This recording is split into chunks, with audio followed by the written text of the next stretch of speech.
The Conversation by 𝐂𝐎𝐍𝐶. Whatever it is that you're doing right now, if you're feeling unhappy, you're tired, doesn't bring you the fulfillment, there is a way out. Please do not get caught in the loop of this is the only job that is available. Start from fixing your mind and embracing growth mindset. Recognizing, you've said it earlier. Yeah. I don't have the skills today. I have not done it before. I don't know how to do it. But I'm willing to invest time, energy, my focus to learn those things to help me get to that level. One thing that we want you to always remember if you're thinking to explore this career path is, if not now, then when? Fight the spirit of procrastination. The second thing that I would say to you, give yourself a chance to fail a lot. That is a lot of learning. Failure leads to feedback. Feedback leads to knowledge. Knowledge is what? Power.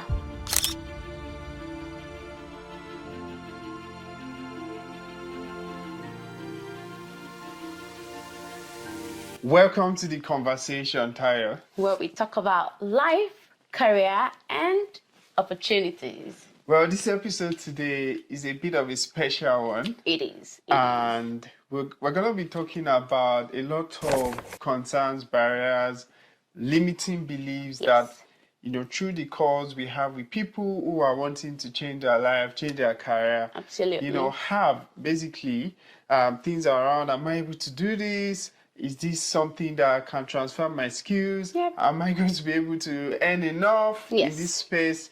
A lot. We're going to cover a lot. The fear factor, all of these important points we'll be discussing today. Absolutely. And I'm excited for this one in a lot of ways because I think that at the end of this session, at the end of this video, somebody out there would have gotten a lot of value that would potentially change your life. Absolutely. I think this if you stay with us at the end of this video, you would have saved yourself a lot of dollars. And I'm saying this from a position where we've helped a lot of people, transition into careers that are high growth, and they're loving it. We hear a lot of testimonies and amazing success stories. So absolutely. And guys, if you're watching us, today's conversation is born out of lots of calls, lots of messages from immigrants who have been able to open us to talk about their pain, their struggles of feeling stuck in the care sector. Specifically, we're going to be addressing that, and we're going to be addressing how some of them, we've spoken to how some of them are now working in the tech space and how they've now been able to switch from point A to point B. That could be you as well. So Absolutely. Stay tuned. There's a lot of questions I would be addressing, and I know that this one's a little bit of a, where do you even start from? That's where a lot of people say, where do I start from? Do I have the skills that I need? Just looking back at some of the calls that we receive and where it literally goes thus, I have worked in the disability sector for 7 years. I have worked as a youth worker for 8 years. Do I have any skills whatsoever that I can leverage if I were to plan to pivot into the tech space? And that is very important because we've done the stats, right? We've trained more than 300 people at this point. And we've done the stat in terms of how many people actually work in this particular industry. So think about care, youth work, disability support worker, and the likes, right? 60% of our students or alumni now, people that have been able to successfully transition, actually have done some form of work in that space. So that tells you that a lot of people, and we speak to a lot more people, who are still in that industry. So we want to say, are there actual transferable skills that are going to be relevant for, say, you want to become a business analyst or a scrum master or in tech in general, basically? What are your thoughts as somebody that has actually got the experience of both worlds? Honestly, I would say there's a lot. But for the sake of this conversation, I'm going to focus on the 3 core things that I think that if you're watching and you currently work as a disability support worker or as a youth worker or as a care worker, I'm going to touch on 3 skills that you currently use today that would be absolutely relevant. I think let's start with the obvious one, Noah, which is communication skills. Yep. And I know that you don't have experience in that sector, but when we say communication skills, a lot of people right now, you care for, the participant that has been assigned to you. You get there for the first time, right? You communicate. They also communicate the needs of these participants to you in a way that you can fully understand who this person is, what they've done, what their likes is, and also you communicate to the participant as well. You communicate to the family members of the participant. You leverage a lot of your verbal and non-verbal communication skills, whether it is written, whether it is oral communications, you already do a lot of that. Whether you're introverted or extroverted, you still speak to not just the participant, you speak to your leaders, you speak to your team leaders, you speak to the relatives of the people that you look after, you speak to the people that you also work with.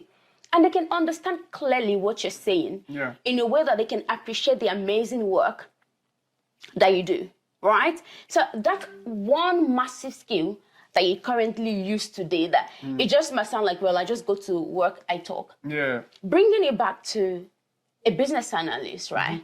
In my day-to-day, I do a lot of communication. Absolutely. Whether it is in written form, whether it is I need to verbalize it, so people in the disability sector also, they attend meetings, like you attend team meetings, you attend a lot of leadership sessions where you talk about what's working well in the house that you work in and what's not currently working well and how you can do it better, which can be linked to, a sprint retrospective meeting, in an agile environment. Wow. So all of those things happen as well, where they sort of like retrospect on how to do things better, how you can make the processes better. But that's just one.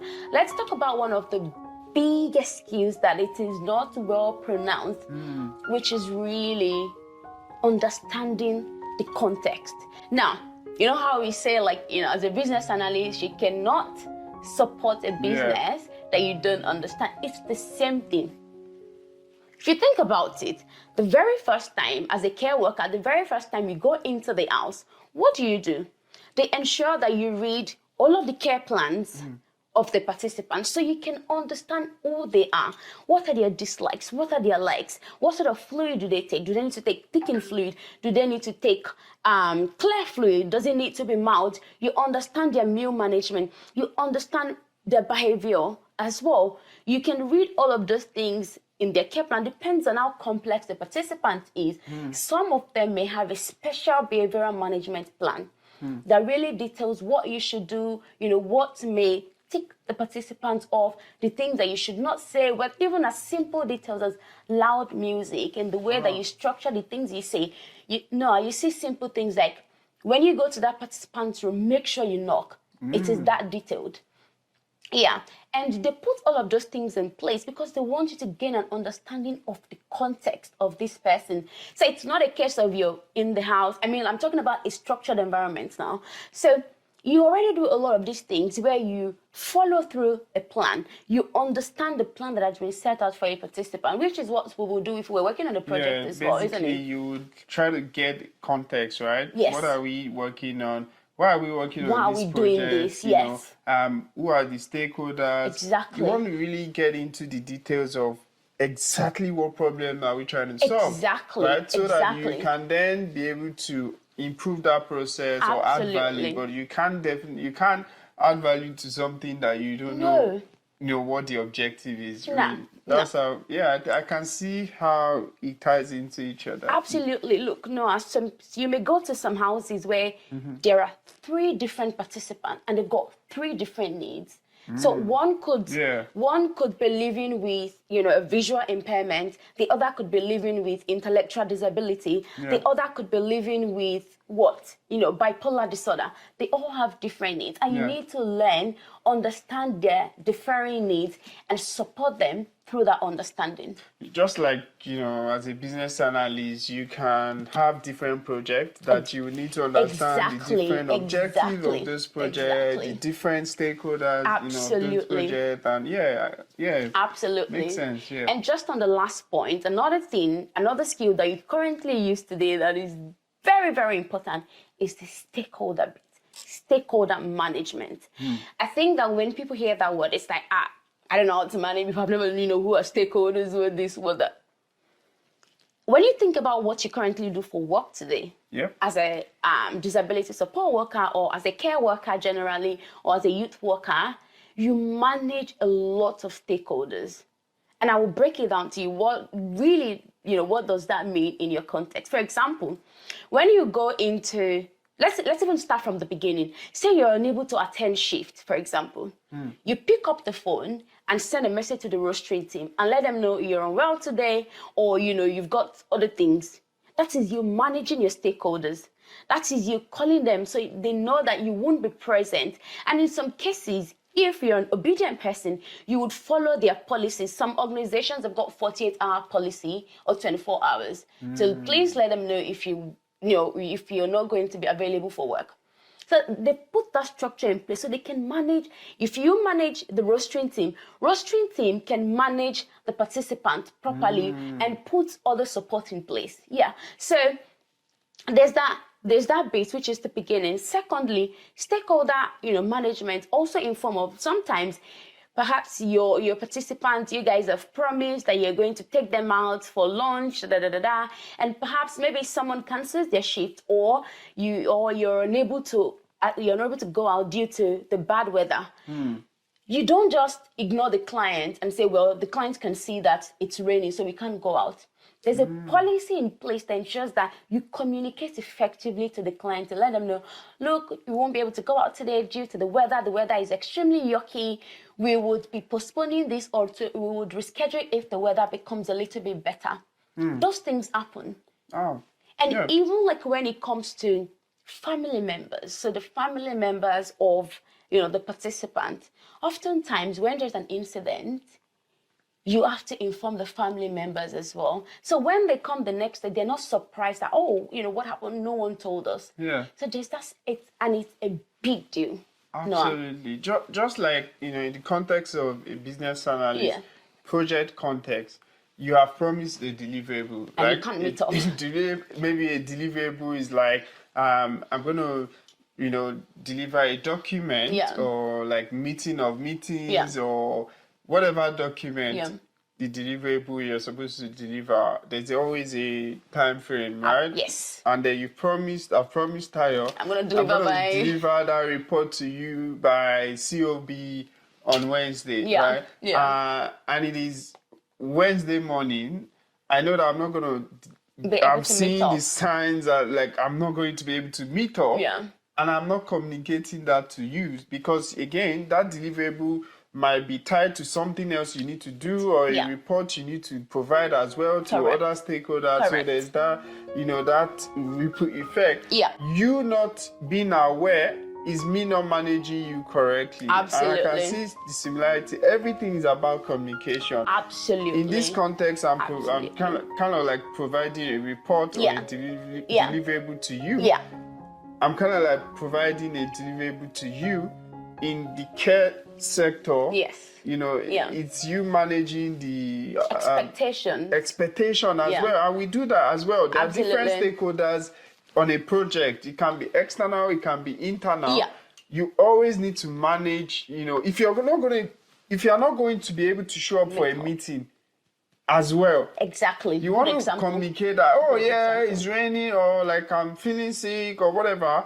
Communicate to all those stakeholders so they know and they can manage their expectations correctly. Absolutely. I love the one that you said about the meetings, because it's rude and terrible to not just show up. And we all currently do that. Like, no matter what sector you're in, you manage your stakeholders. You let them know what you can or cannot do. So that way there's no disappointment. Oh, the reason Noah is not turning up for this session. Oh, Noah already said it's going to be for the rest of the day because Noah is having a bit of a headache. Yeah. You know, so it's extremely important. Very important. And the beauty of this is the fact that this is not just limited to the care sector. Yeah. We're talking even the health sector generally, whether or not you're a doctor, you know, whether you're a physio or whatnot. There's a lot of these things that you currently do, or you're a registered nurse, which we've got a lot of stories and people who have come to the program. Yeah, and the reason why we're so passionate about this and we're like sharing so that it can help you also make informed decision about what you want to do is because we've interacted with so many people. Yeah. And the theme is that a lot of people are unhappy about, you know, the type of job they do. One is repetitive, it is physically draining, emotionally draining. Sometimes it doesn't really bring your creativity. And a lot of people actually had career back home. You know, in Africa, this is not just for Nigeria, by the way. You know, Kenyans, Zimbabweans, Ghanaians, all the people we've interacted with so far, they are not happy, you know, in that sector. And the shocking thing is that a lot of people get that advice. This is the sector you can make money, which is fine. Which is quite sad sometimes when you think about it. Yeah. Because I think that really, really impacts the way people progress. And it also influences their action in thinking, well, this is what is available. This is what the people that I know are doing as well. Yeah. Then you end up doing it for 10 years. It's a deep pain, and we want to change that. Absolutely. Like we have dedicated to say, hey, we will tackle this problem, we will help through education, through having conversations like this for those who want to listen, right? Absolutely. And help people, you know, overcome those limiting beliefs. Like, am I able to do this? You know, I don't have the skills. We're going to get into that, right? But just to nail the point here is that you have the skills. If you're willing and passionate to say that, hey, going back to growth mindset, I'm ready to make this change. I don't have all the skills now. I can get the skills. In fact, nobody has all the skills. No one. But I want to move away from solving small problems to solving bigger problems. You solve problems where you're caring for somebody. You're probably unhappy that that's what you do.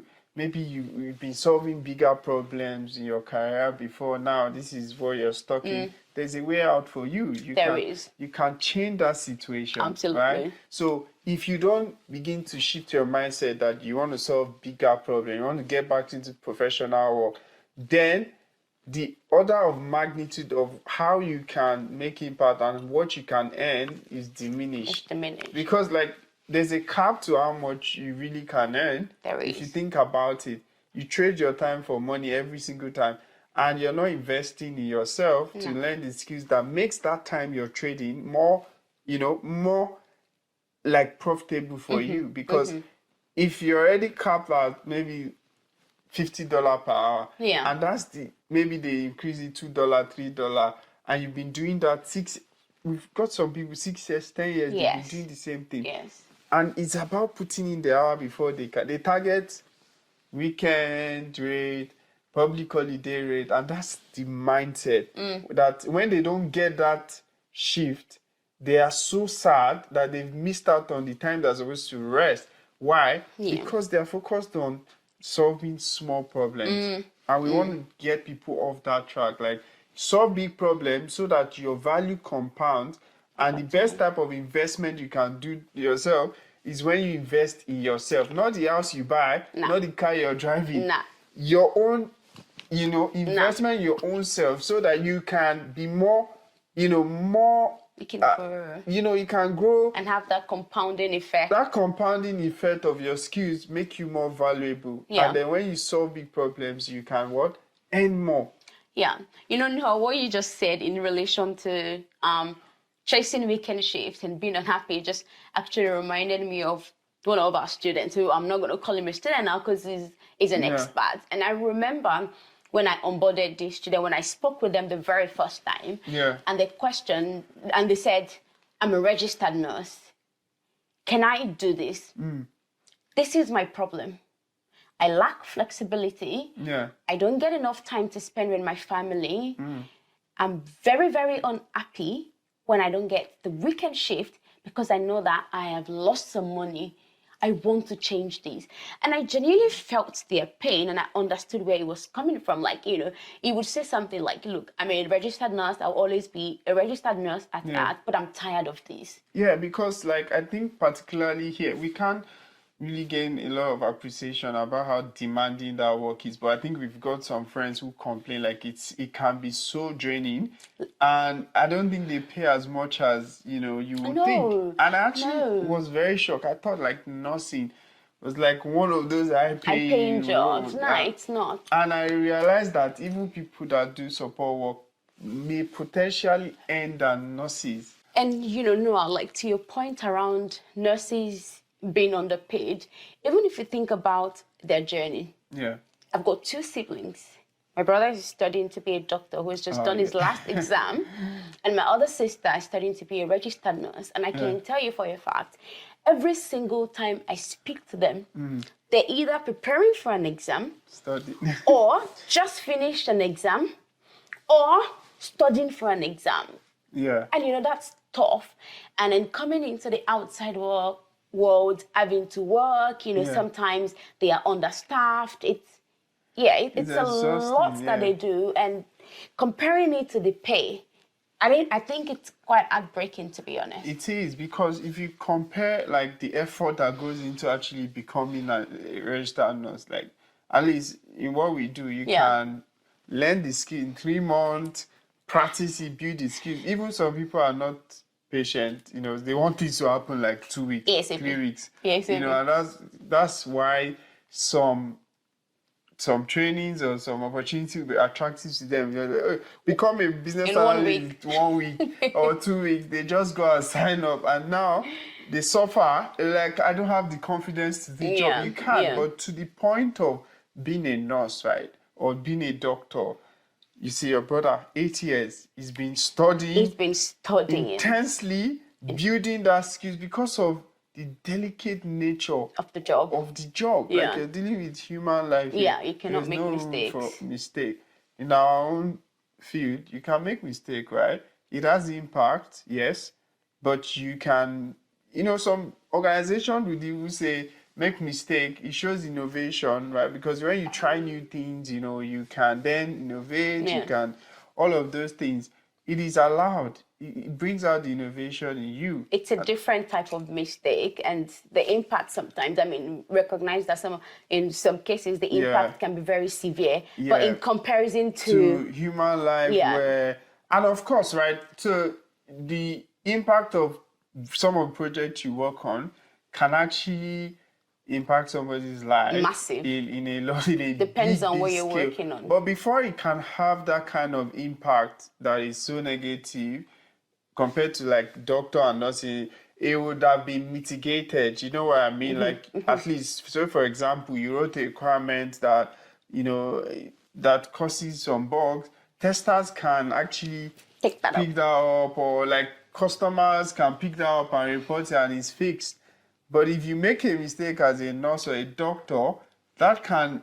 It is dangerous. It's so dangerous, right? Yeah. So the kind of what they do and the compensation is like... Doesn't match up. No, it doesn't. And the hours and hours. You know, like one of our famous YouTuber, 𝐖𝐈𝐓𝐇, like, you know, he was a doctor, and his story is just so moving. He is now a content creator, productivity content creator, and I enjoy his as well. So he's written books, he has a big following, he actually talks about how you can be more productive. Correct. And I learned a lot from him because, you know, so much research content and lived experience. But he himself was just sick enough, like he was sick of working in NHS, you know. And he always talks about like how intense that process is. You know, you put hours and hours, and you actually become a doctor that have done many years and unhappy, have nothing like tangible to show for it. It's so sad. And you know, there was one thing that he said that actually really, really got me thinking. He said, he wanted financial freedom. And he said, a lot of people think financial freedom is really you having like a lot of money, He said to him, he wanted a job where he wouldn't have to trade his time for money. Like, it's not, that is why we're very passionate about, like, you can make money, but how do you make money? Money is just a tool to give you options. It is. Right? If you're stuck, if you don't have a choice, right? So the ultimate scenario is you think about what am I going to get, and you're able to say no to opportunities, even though they're going to pay for it, right? You're going to say, no, I'm not going to do this because, you know, I prefer to rest or do other things. Correct. Like money is not like, I have to go and make that money because I must survive. And, you know, it's like just your hours that, you know, like people that build company, for example, and you're managing people, or like a business and you're working on projects. That is not even the ultimate. But the point is, like if you're feeling sick or especially in this environment, you're not feeling like working today, you can take time off and still get paid, right? You can have flexible work arrangement, right? And as you grow, you see opportunity to innovate where you become your own boss, you do other things that you have side hustles, you know, you're not constrained like, I am here, I have to be here, even though I'm not doing so much. I have to be there to the hours goes, and then that's not freedom, really, in my opinion. No, it's not. And it's quite painful because, you know, I recall the email we received the other day where someone said, I am tired of doing disability. And he literally wrote it in caps lock. And it really got me thinking. To my story earlier, you know, about our student who is now an expert, who now works as a business analyst, you know, the registered nurse. When I spoke with him, he also had that deep pain. And we spoke in detail. I explained to him what we do, of course, at 𝐂𝐎𝐍𝐄𝐂𝐓 and how we could support him and how he could leverage some of the skills that he currently uses. And it sounded like Greek to him at that point in time. But I was able to bring him to that understanding, like, look, just trust the process.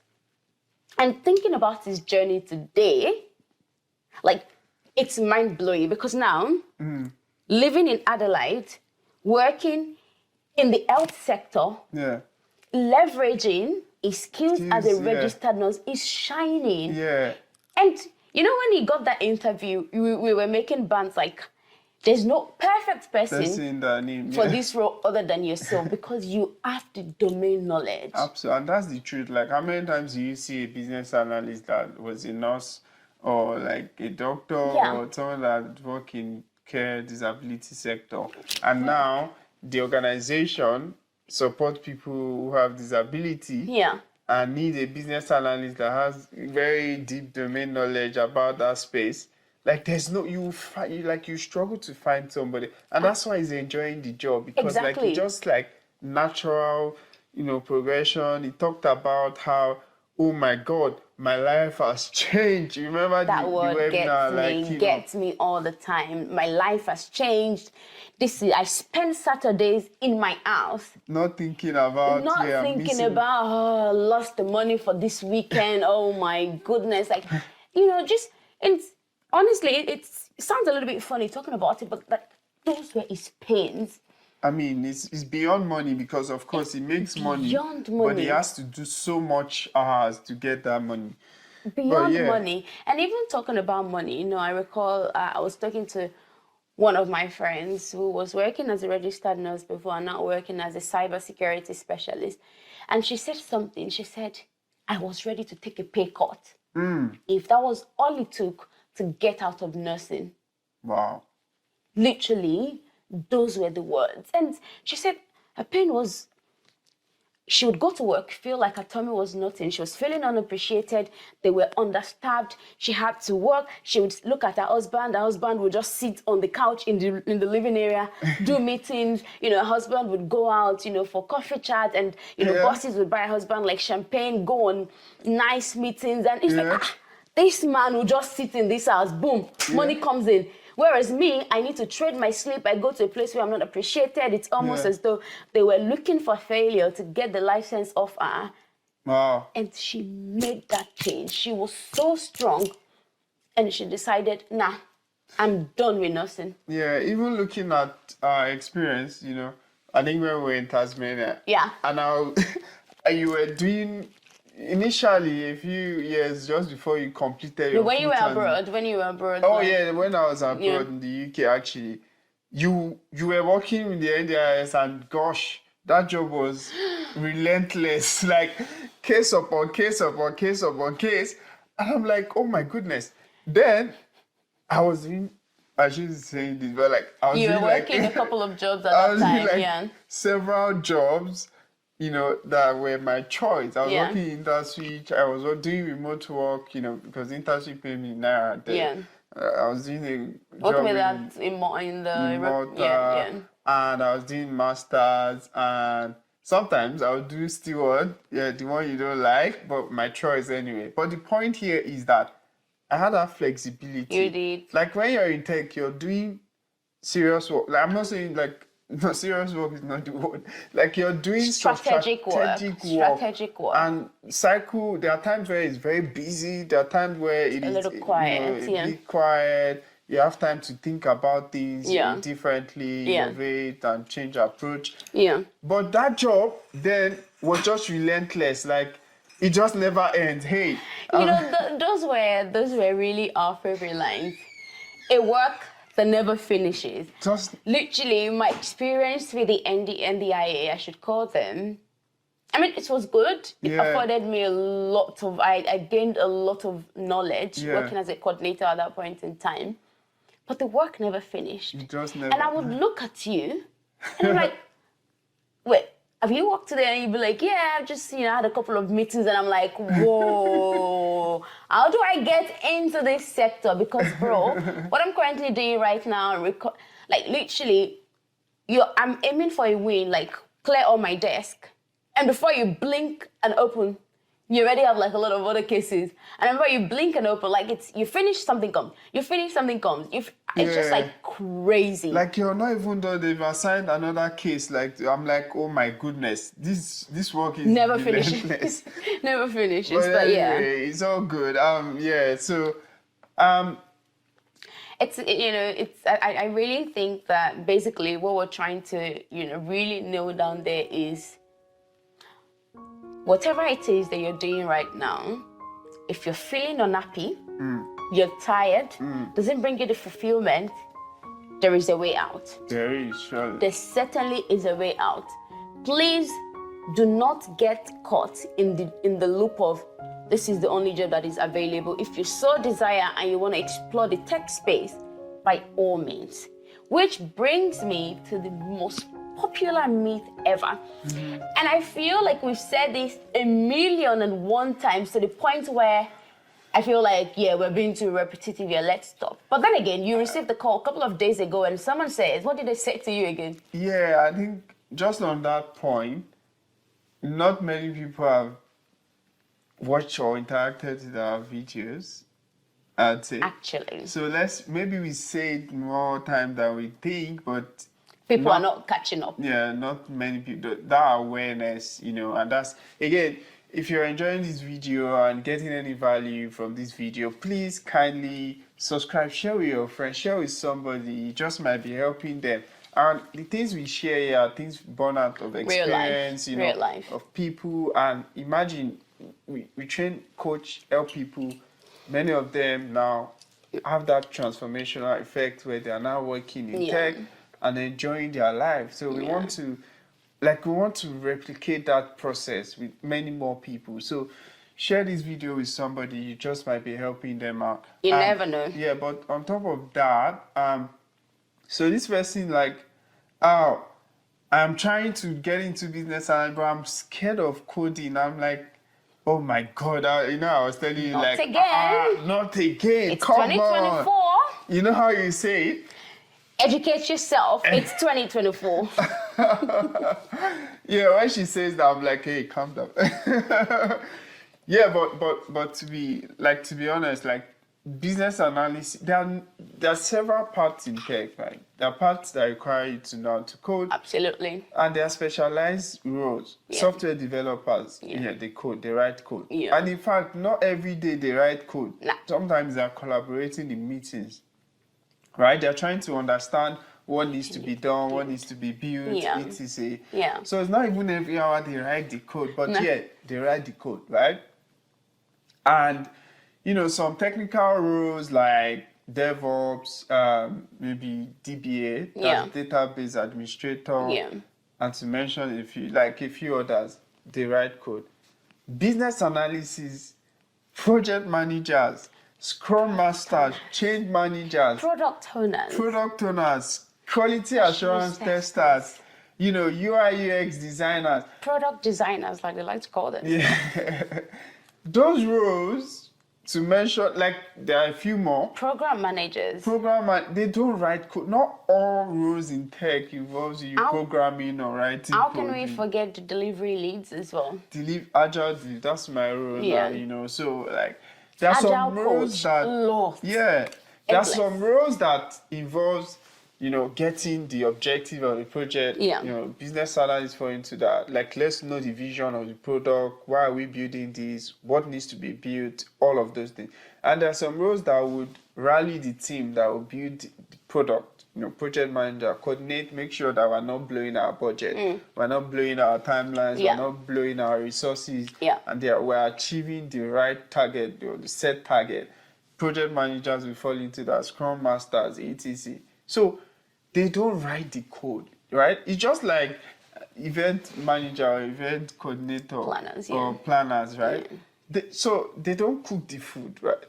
They don't necessarily do the decor. They don't. You know, they might have knowledge about how they should look like, but they don't necessarily do those things. But they coordinate all those activities to make sure that you have a great event. So they will engage with all those people. And, you know, in fact, for you to be able to engage more, at least you can have surface level understanding of, what it needs to look like. You know, but not necessarily, what spice, or cook this. Now, the same way, business analysts, all these no-code tech roles that we mentioned, they don't need to know how to code. I hope this one settles it. And share with people that don't know. Share you don't this need part. to code. Hey, you do not need to code to have a successful career in tech. And it's 2024 again, so please kindly, respectfully educate yourself. All right. So what is the next one? So the next thing that we really wanted to also touch on is the limiting beliefs. And that comes from a place of fear as well. Fear comes from a lot of places. First, limiting beliefs, like you said. If I've not met anyone that maybe does the kind of job that I'm doing now, and I've transitioned to tech or transitioned to something where they are now high growth careers, basically. I would not believe that is possible. It can be hard for some people to really believe in themselves that, you know, they can do this, which is fine. Whereas some people can just pick it up, which is fine as well. But it's a big factor. Yeah, just like I was listening to a podcast, my very inspirational YouTuber again, 𝐂𝐎𝐍𝐶. And by the way, I love his book. Oh my God. Anyway, so limiting beliefs for me, for example, is like, I don't know actually how I'm going to make $100 million. Because I've actually not had a close relations or mentor or friend that I know that is worth $100 million. So it will be like, if somebody is telling me, oh, do this and work this time to make $100 million, it would be foreign to me. Because that's the experience. So so for me to get there, so I'll probably never make that if I don't correct my belief system. Right? So that is why everything it starts from the mindset, as you say. Like, powerful. So now when I listen to all these people and I'm seeing systematic step by step on how they've actually made $100 million, then I'm like, oh my God. This is not so far-fetched. Oh my goodness. Now, And again, embracing growth mindset, knowing that, I can't, maybe I don't have the skills now to make $100 million. Maybe I don't, but we can work and gain that skills. I'm still acquiring the skills. Correct. Because I know I don't know how to make $100 million now, right? Correct, yeah. But daily, every day I think about it, I'm like, what impact, what am I going to, how, on the scale of how big is the scale of the impact I'm going to make to be able to make 100, because it's not about money. To make that is not really, you have to be doing something that is so impactful for you to reach that kind of valuation. Absolutely. So it starts from fixing your mind and embracing growth mindset. Absolutely. Recognizing, we've said it earlier. I don't have the skills today. I have not done it before. I don't know how to do it, but I'm willing to invest time, energy, my focus to learn those things to help me get to that level.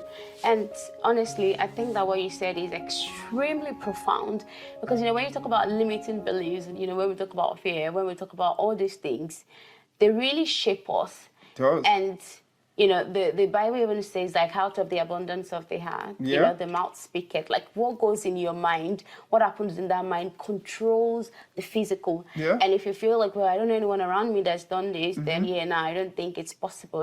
And it's the same way with the positivity that comes from knowing that, oh, the people around me are doing this. One of my friends was telling me the other day, and honestly, I felt really thankful for the path that I took, because I feel like that inspired someone. She said, transitioning to tech stopped being a social media thing to her, because she knows, talks, interacts with someone personally who has gone through that journey. So that for her was a validation of the fact that I know this person. This is not them say. Like, I know, I can see this. And that changed the factor for us. So it's extremely important, like the people that you surround yourself with. I always say something: if I want to learn how to drive, I'm not going to be in the midst of people that don't drive, because that's not going to help me, right? I will try and move forward. If I want to learn catering, I'm not going to surround myself with people that are very, stuck on fashion design, because that doesn't align with what you're trying to learn. So if you're trying to explore the tech space, who are you following on Instagram? Which community have you joined? Who do you speak to? When you put yourself in that sort of environment, you're seeing things, your mind continues to settle into that process, and you actually acquire, the confidence. They can walk the path with you. They can do a lot of things with you. So that's extremely important. But even doubling down on fear, I think that sometimes that comes from people being scared of failing. But what just do you think? Before that, in terms of community, right, and bringing all these things, like you said, your friends, social media can magnify a lot of things for you, but like you said, when you see someone that's done it, then your perspective changes, and that's why we're saying, engage with our community. Even people that are signed up, engage in our community. When you've seen Rachel, Chibuzo, all these people that were doing this thing before, and now they are now working in a different place, and you see the time frame of how that has happened, then it becomes, oh my goodness. And we see that in cohorts, as we run cohorts, you see when somebody gets a job or an interview, it's like a push effect. Everybody else is like, oh my God. So this guy that has gotten a job, okay, no, Tayo, where do we go? Like, they start to put more effort. That thing motivates you, and that's why you have to be in the conversation with people who have done this thing, or they are trying to do this. And that's, again, come join us. So something I learned from Atomic Habit as well. Those habits you need to build to be able to achieve something. Because again, learning a new skill, you need some habit. If you're learning a skill, there's some things you must do to be able to get you to your destination. Exactly. And one thing that always works is when you're in a community of people you have things in common with, right? And you're challenging towards you, right? So for example, if you wanted to transition and you went to sign up with a company that maybe they are Indians or they're like Aussies, right? The challenges, which again, many people have done. We've heard a lot of people where, I went to sign up for Simply Learn. There was no support. I went to Career Front. I'm not trying to mention names, but like they've gone to all this training. They're not bad trainings, but the support, to help them understand, because it's beyond just training, right? Yeah. The support that is tailored to our own unique issues and barriers is not there. It's not there. So you're not able to implement the good of that training, and then you lose motivation, you lose the skill, and you think, I've not learned anything. Yeah. So, yeah. And I also think it's the person-centricity. Yeah. Which sometimes it can be lacking in some of these trainings, that you mentioned, where it's more like a one-size-fits-all approach. Yeah. And that in itself is their business model, so I'm not going to fault that. But you kind of need to evaluate what's going to work best for you. Yeah. But so with the limiting beliefs, with the habits that you embrace, it's extremely important. Take for instance, like even in our personal lives, let's even take work now with the habit. Previously, we had this issue where our baby would go to go to all the drawers and put our rings, all of the things that we kept and arranged in a nice place, and it's just playing. Like he's only a year old. Like he would go there, just play with all the things, and we start to look for things. And what did we do? We decided to put a system in place.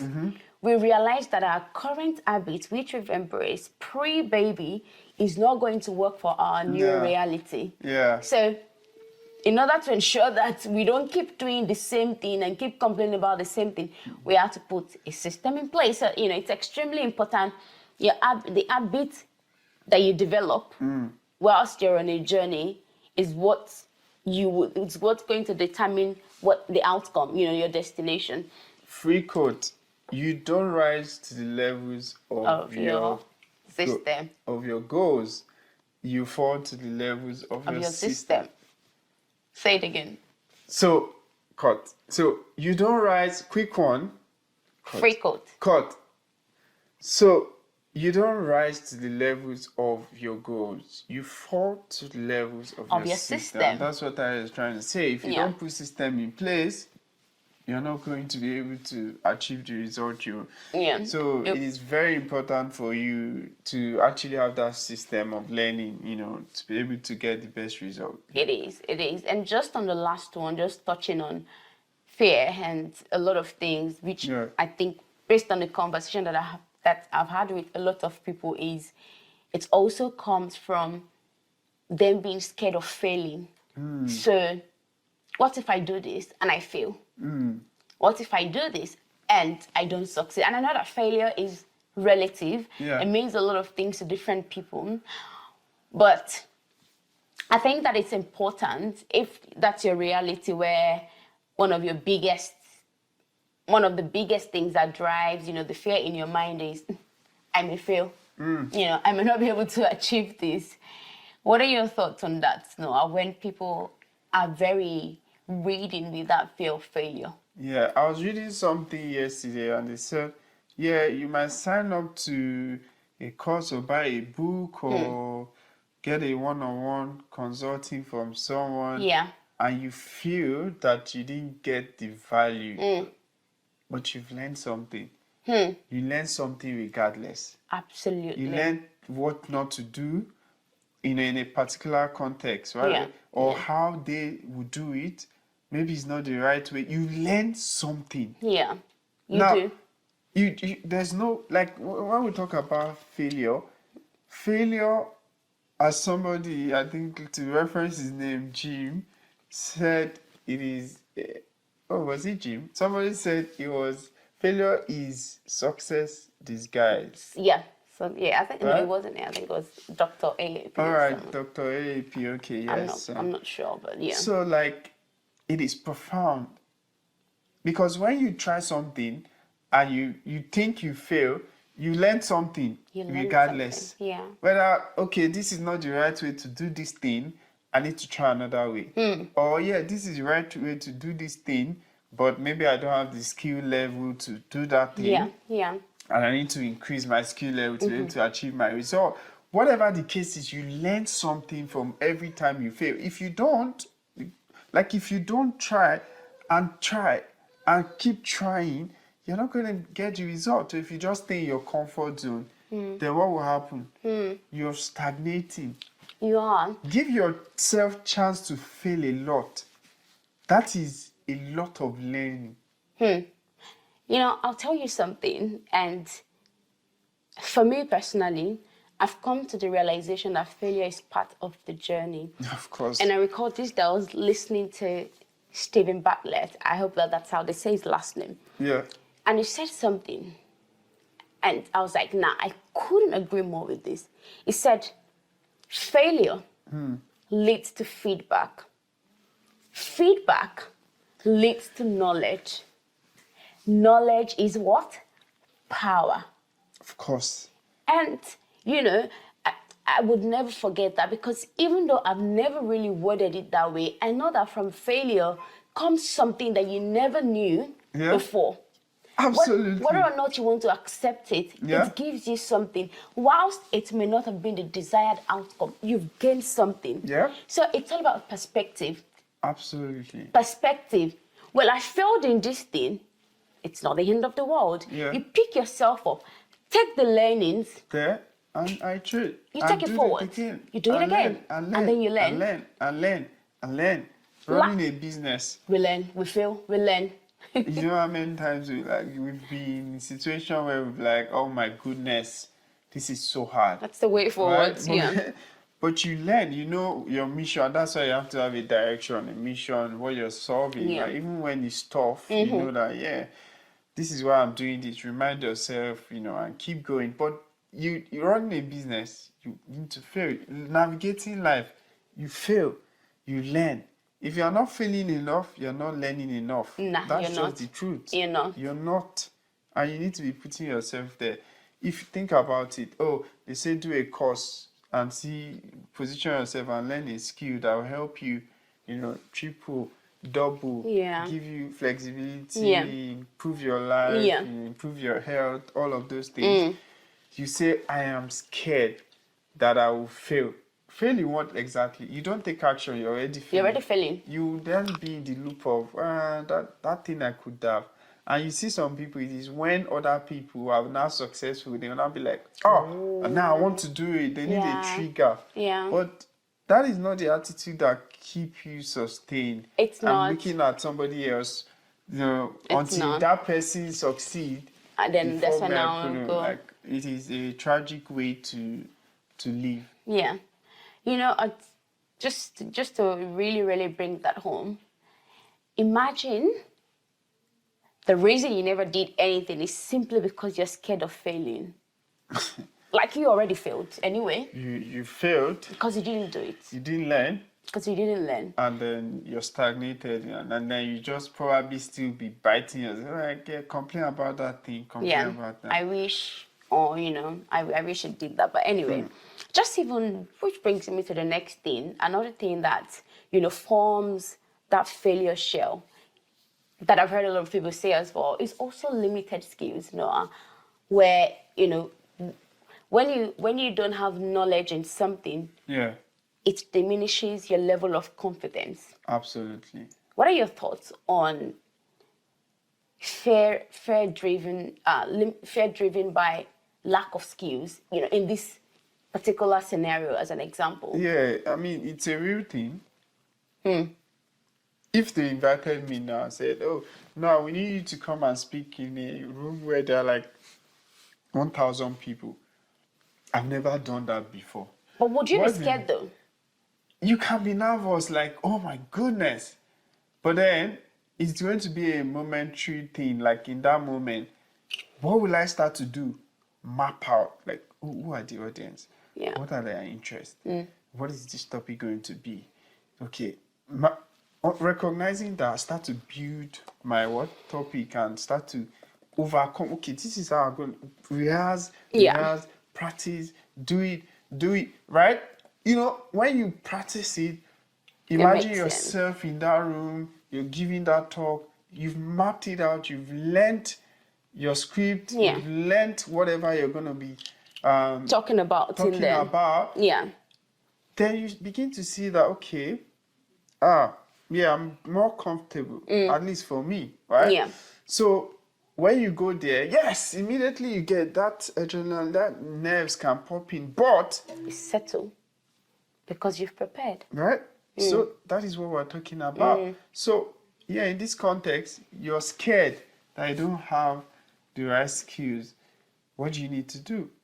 Learn from people who can teach you, right? Learn from people who have proven method, right? This is it. Like somebody said again, if you want to move fast, learn from other people's mistakes. Who have gone through that. Right? You want, like, that's just wisdom.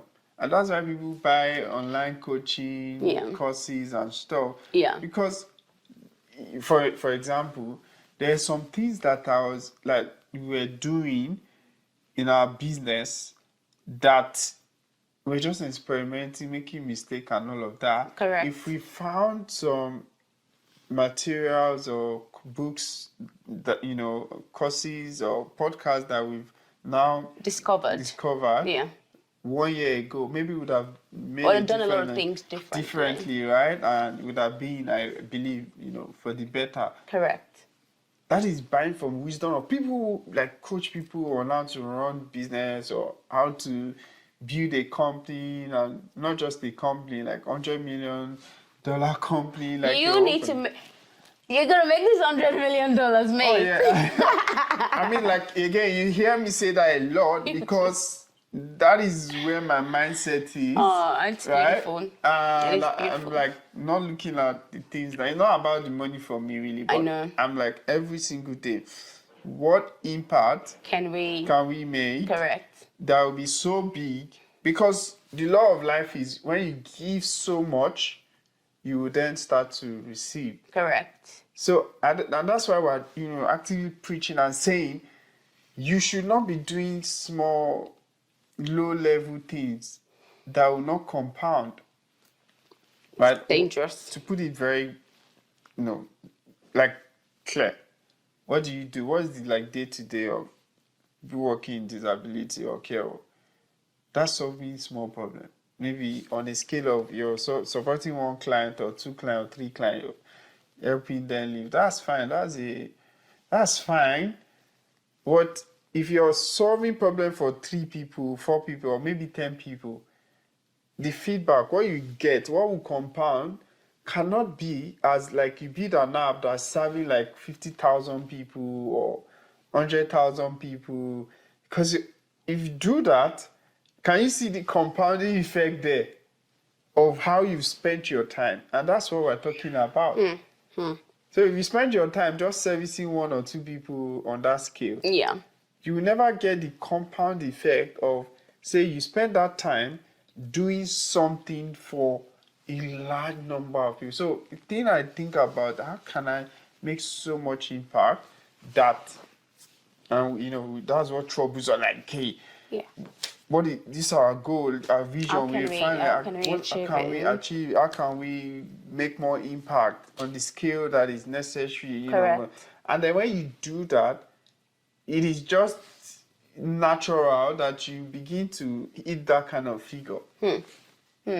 Amazing. And even just on that, right? Talking about limited skills, in this space where people really want to explore the tech space, but one of their biggest concerns, which is valid, is that they don't have the skills and they are unsure on, how to get it. Of course, bringing this to perspective on how you can actually gain the skills that you require to perform excellently on the job, whether as a business analyst or as a project manager or a scrum master.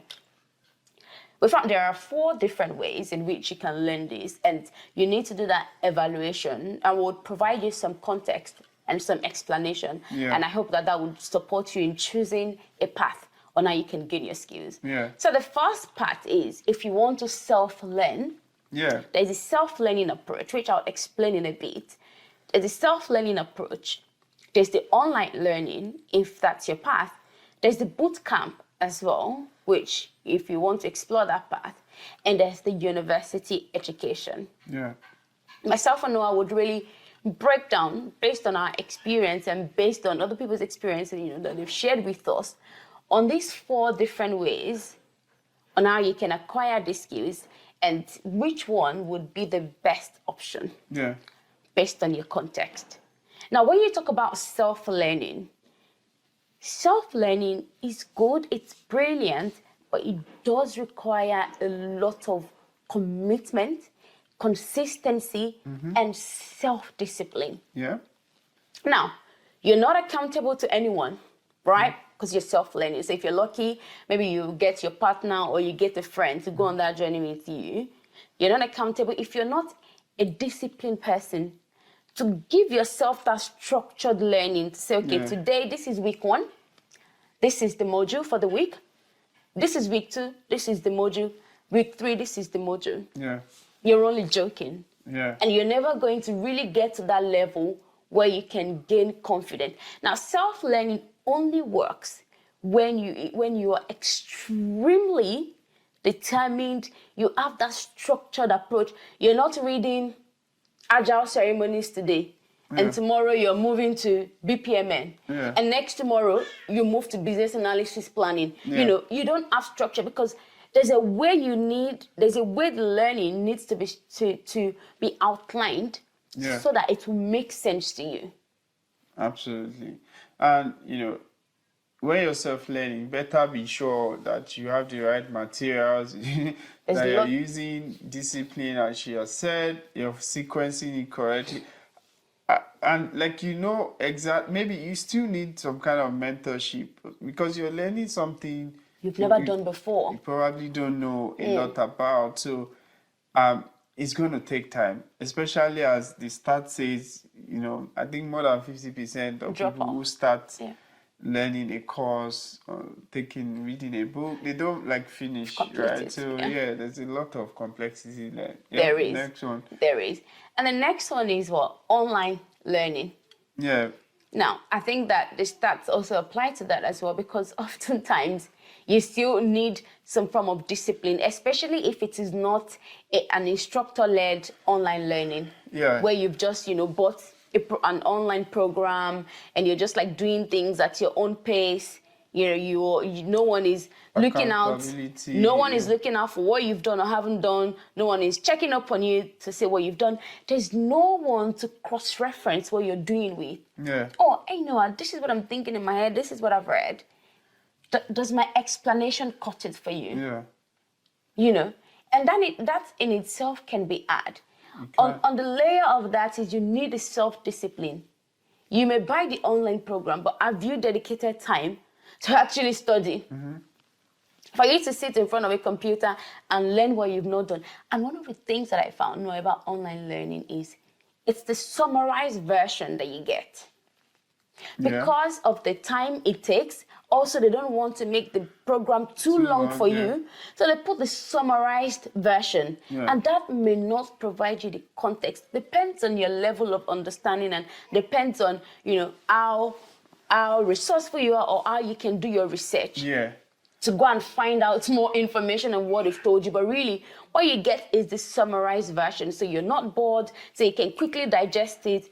It may not fully make sense to you as a newbie. Yeah. So the good part is, it's flexible. You can do it at your pace, things like that. There are good online courses online. Absolutely. You can enroll and all of that. But to our point, sometimes it's very concise, they stream down all the context, and then you might not have that feedback loop, to be able to clarify things that are confusing. And when you're stuck and there's no feedback loop, what do? You just give up and demotivated. So but the pro is flexible. You can learn a lot of things. You can do it at your time. So all of those things, at least as long as you're learning, the opportunity is there. It is important for you to just start learning something, right?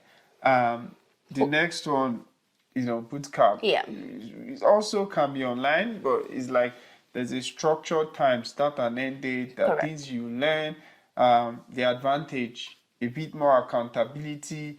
Somebody is like delivering live classes. You can answer questions, contribute, clarify your confusion, concerns, things like that. So, very good. But again, it might not be very flexible if you have a rigid schedule and you're not able to move things around. So, that is boot camp. Very valuable resource. You can learn a lot, especially if you're disciplined. But at least more like higher chances, percentage would finish boot camp at least. The next one is university, and we see a lot of people.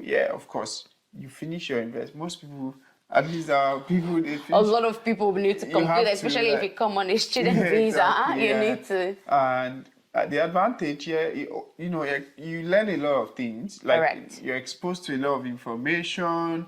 You can research wide, especially if you apply yourself to it, and the pressures of life have not dealt with you. So you learn a lot of things, but the cons here is fact that it is very theoretical, and we've seen that we can make that claim because we've seen a lot of people that have PhD, masters, BSc on our program, all right? And the current team is, I did that master, but you know how it is for visa or like, so. Or even like the popular thing, especially the MBIS team. They're like, Tayo, I studied MBIS, but I lack the confidence to do the job. Almost all of them. Almost all of them. And not their fault, because the school system is like, focused on getting you to acquire a lot of knowledge. Correct. And you do comprehension. everything. So we comprehend, we go and pour it back in exam, especially back home. Even here, you do research and all of those things, and that is it. People don't get to, how can I synthesize this knowledge and apply it so that I can create new things, develop new solutions, all of those things now. So that's the university part. So all of these have their pros and have their cons. Correct. For us at 𝐂𝐻𝐍𝐄𝐓, we adopt all of them, at least first three, right? So there's the part where we will train you, boot camp style, right? But we also accommodate for, where you're not able to attend class sometimes. Correct. Or you have a rigid flexibility and you want something to refer back to. So you have that recordings, we have online resources for you, document, real good template and stuff to help you. And it's structured, so somebody is also holding you accountable, right? Correct. Like, you need to do this. This is where you are, you know, all of those things. So we've just researched it well to adopt all of the good parts, of all of these, so that you can, because we have so many challenges, and there are some people that go through so many life events. We still want them to stay true to the program, and we help them. So, but you do all of these things, you acquire knowledge, you build your skills that would help you diminish that fear. Honestly, I think that the most important thing that you need to take out of this is, when you're learning a new thing, it's important that you factor support. Please get yourself in an environment where you can be supported. Look, life is very interesting. There's lots of things that can happen in your life whilst you're trying to upskill, do something that you haven't done before, that can quickly derail that journey. Absolutely. If you don't have support, it's going to be very, very hard.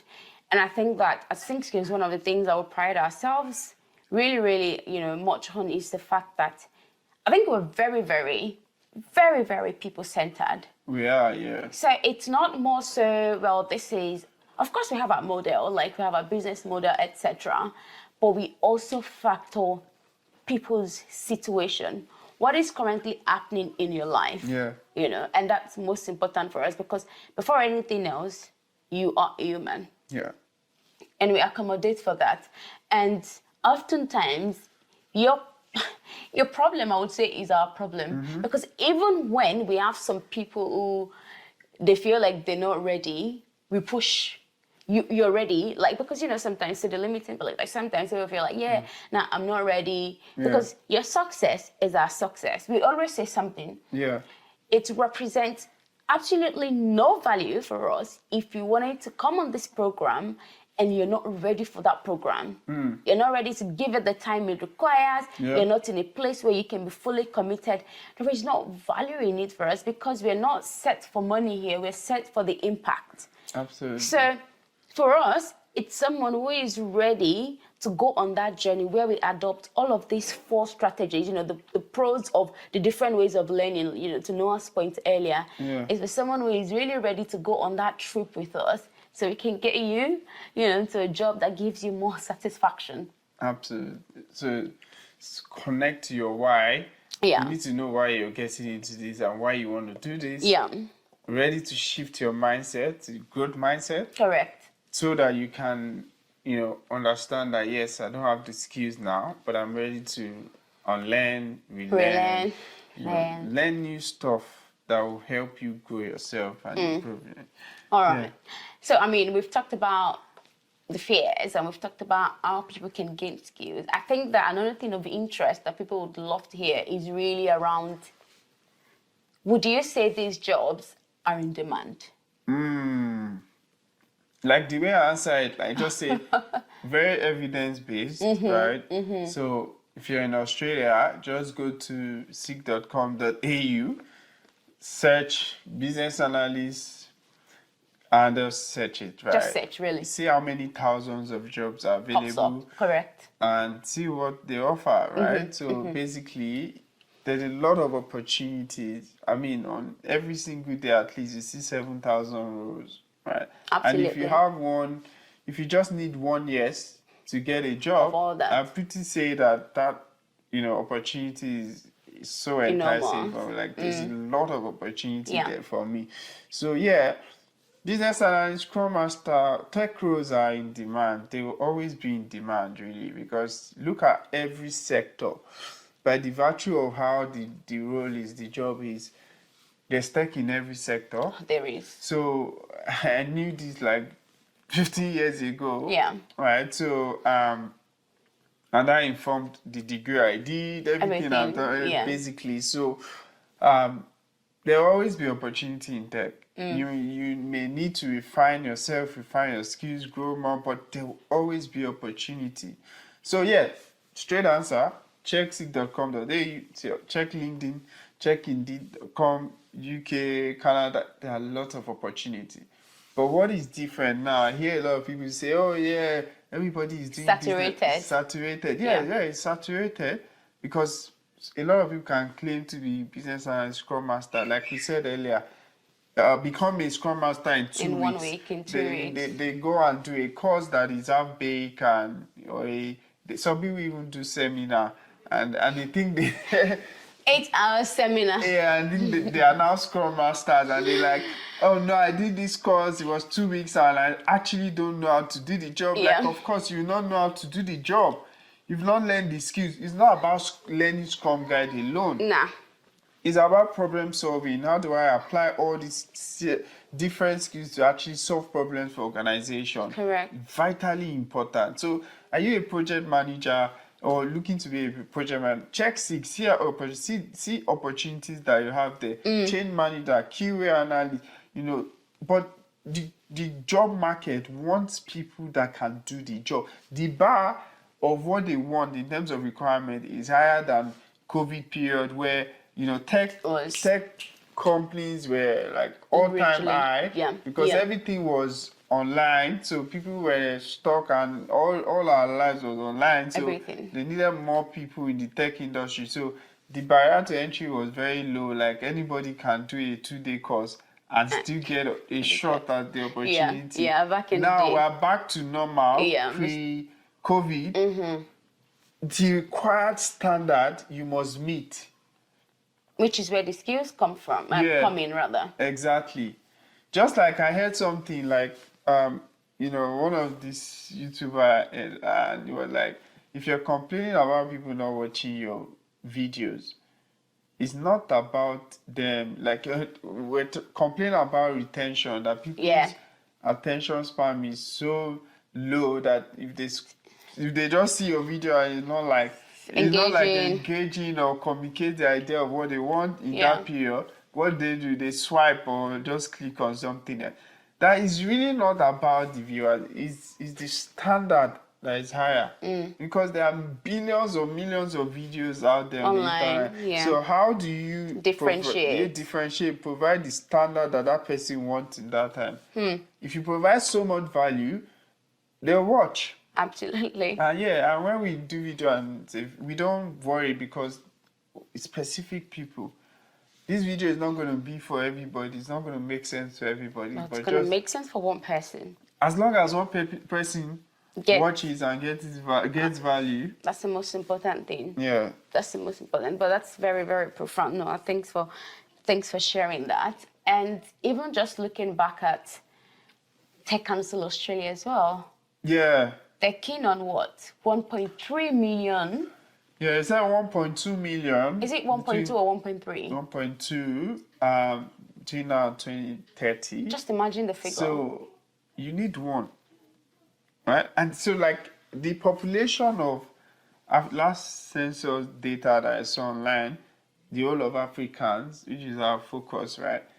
In Australia, 440,000, right? Yeah. I'm sure we would have, been more. I've joined. So I saw 400K last I checked, so definitely we're more. Yeah, so, but then, like, if there's a need to actually create 1.2 million jobs, that means if all Africans even want to get a job, you can position yourself, right? Build the skills and get a job. The good thing in our ecosystem is really a very quick framework. You learn in 3 months the skills, get that exposure, and you practice, right? Practice how to actually apply the skills in another 3 months. Yeah. Some people get jobs, 1 month after training, 1 week after training, 3 months after the training. 1 year after. Depends on your timeline. Depends on your input. What do you put in, the time that you learning give. The skills and your interview skills and all of those things, which you build with us. But if you, in less than 6 months, your life can change really. Absolutely. Right? So you start to get into that industry where there's so much opportunity and potential for growth, then you have joy rather than be stuck in a career and be complaining. Absolutely. So I wanted to ask you, okay. So if like I'm working in disability, healthcare, and I'm making money a lot, so would you say, comparing that to tech, because you've got both sides of the divide, like, do you think you earn enough in tech? Yes, so I think I've answered this question before as well, right? So in the disability sector, as an example, when you go on sick.com and you look at the average salary, it's sitting around 65 to 70, if you're lucky, 80 per annum. So oftentimes what people would do is they would get multiple of those jobs. So you would need 2 or 3 of those jobs. That's why I have to rake in hours to scale up. So it's a number of it's a game number. It's a number. It's a game of numbers. It's a game of numbers. So for you to get past the 65, 70 threshold, you would need to get another income to boost that up. So oftentimes you can get 2 or 3. Once you get that, right, and then you would have to sacrifice your sleep. You would have to work pretty much round the clock. You do that, you can. That's why you may hear people say, well, I'm making money, but it's at the cost of something. So you need to sacrifice. So you may have to work, as an example, perhaps you have to work from like 7 a.m. to like 11 p.m. You do that, you're going to find yourself around the hundreds and the 110 because of the constant hours. And then you include the Saturdays and the Sundays, you can do that.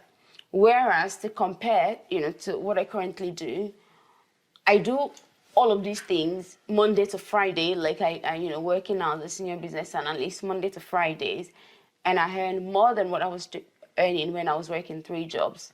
So that's kind of like when you calculate the numbers, like the money is so there, many other but people as well. it is quite stressful, and done the math with like a lot of people as well, but not to romanticize the tech space, and because we keep it real.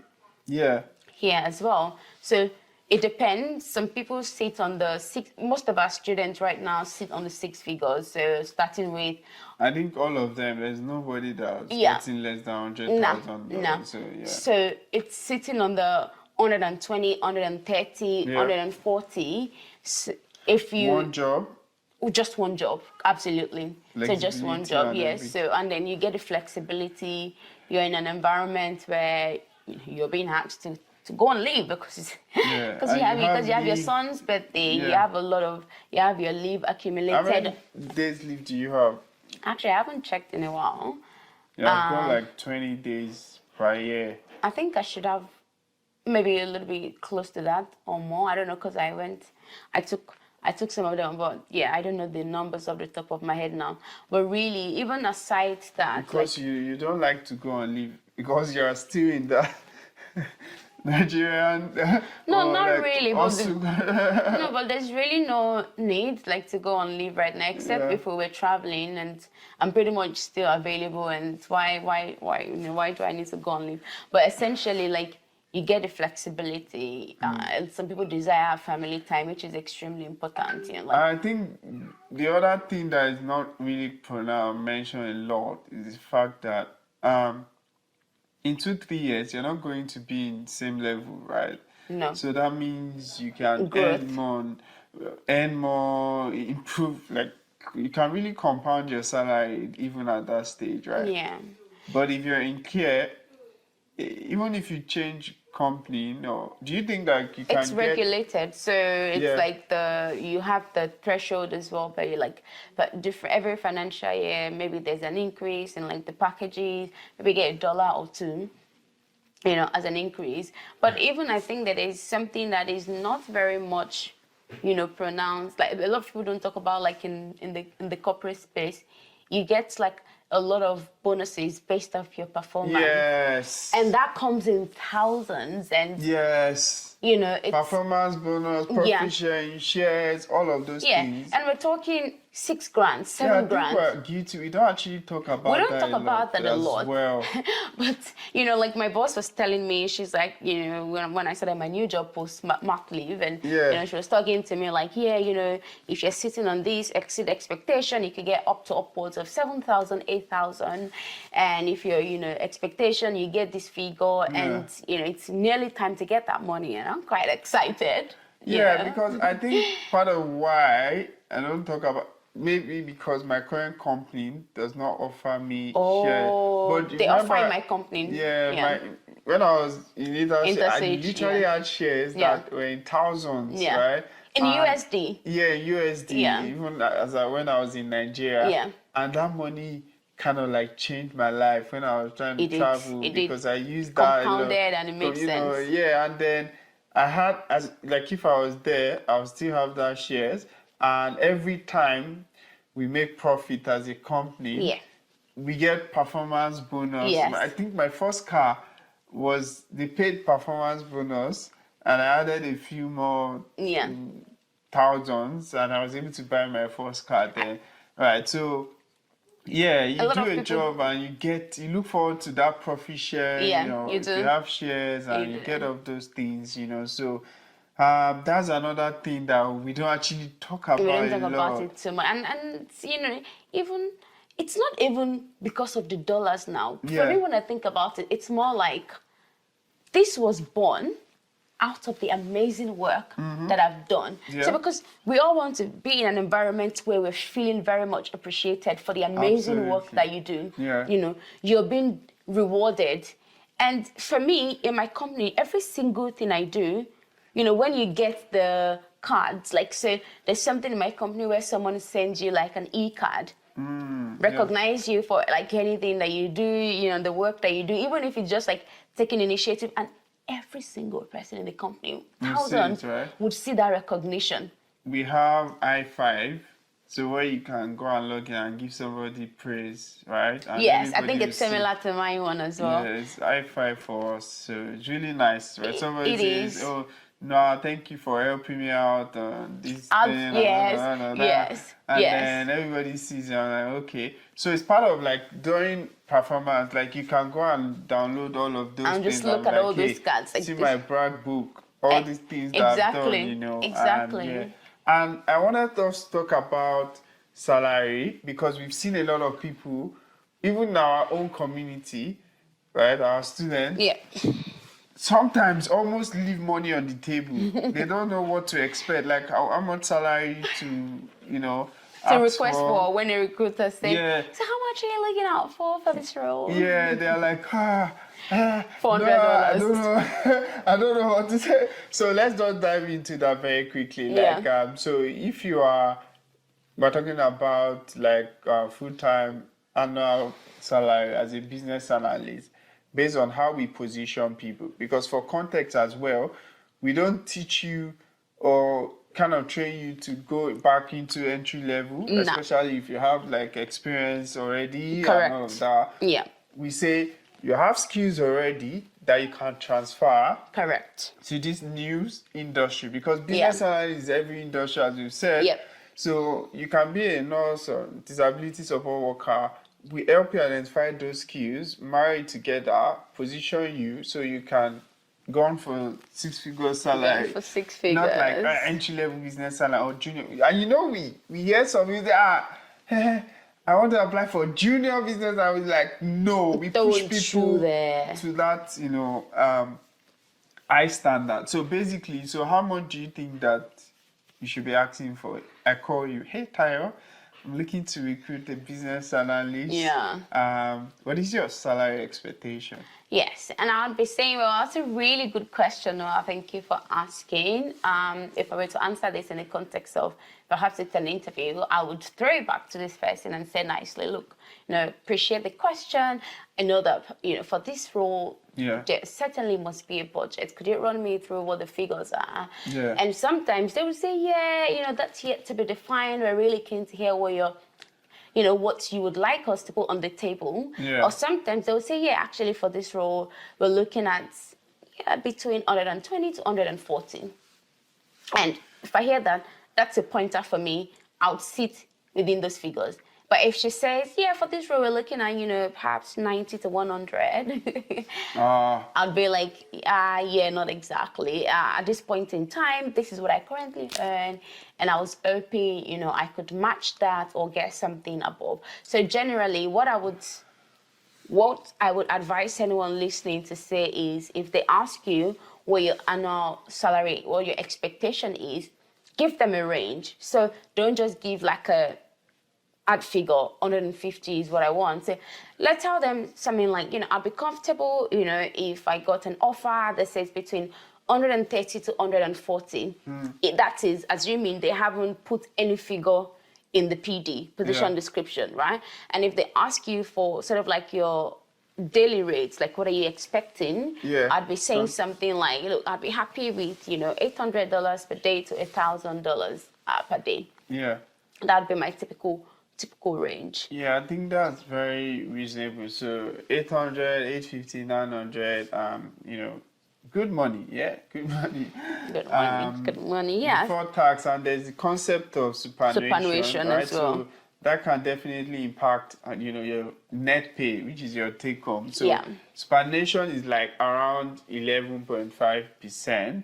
It's a guarantee payment that the employer must pay on behalf of the employee to a pension fund, right? Or what they call it, super funds. So basically, if you say 130 per annum, including super, so that means they're going to take out 11.5%, and out of that 130 and pay to your super fund. That's like future money for you. You can't withdraw it until like you are retiring, like I think 65 or something. Yeah. So pay attention. But if you say excluding super, that means on top of the 130 you're asking for, you're going to get 11.5% on top of it. So it would be like 140 something ish. I think I'm math. Yeah. Excluding. Yeah. Okay. Yeah. 143 something. So yeah. So you get the idea. And then for contract rule as well, I think 8 to 1,000 is reasonable, depending on what you want to say, including or excluding super. It is. Yeah. It is. One thing that we want you to always remember if you're thinking to explore this career path is, if not now, then when? Yeah. Fight the spirit of procrastination. The second thing that I will say to you is the spirit of excellence.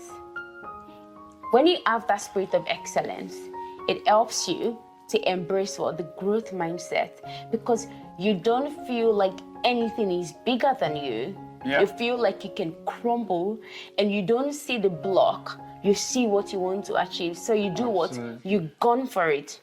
So it's extremely important that you ask yourself that question. If not now, then when? Yeah. And when I want to do this, no, I do not currently have the skills that I need. Yeah. But yes, I'm going to learn, and I will fully understand what I need to do. And then on the layer of that, you ask God to adorn you with the spirit of excellence, that anything that you do, there's not going to be any other better person for that particular task other than yourself. Absolutely. And yeah, fear is a stealer of your joy. It is. Just know that whenever you're scared of failure, you're denying yourself your opportunity to grow. Absolutely. So, just to round it up, at 𝐂𝐻𝐍𝐄𝐓, we are focused on helping African immigrants prosper in their life and thrive. Yeah. And we're doing that through tech education. So the level of how you step up is by learning skills, because the best type of investment is the one you invest in yourself. You can buy a house, all those things, right? But if you want true appreciation, compounding, it is how you increase your own value to be able to earn more, be more, that is most important. So please take action. Please share this with your friends, family, or anybody that you think might get value. If you got value from this. Again, it's if you got value, but I'm sure which we hope you did, which we hope you did. So remember, fear kills faster than failure. Absolutely. Take action. Yeah. Put in the work. Put a lot of work. Bringing this information, you really mean a lot. If you're engaged, share with your friends. Thank you for watching. We'll see you in the next one, where we talked about how a student transition to tech. So watch that video next. Thank you so much.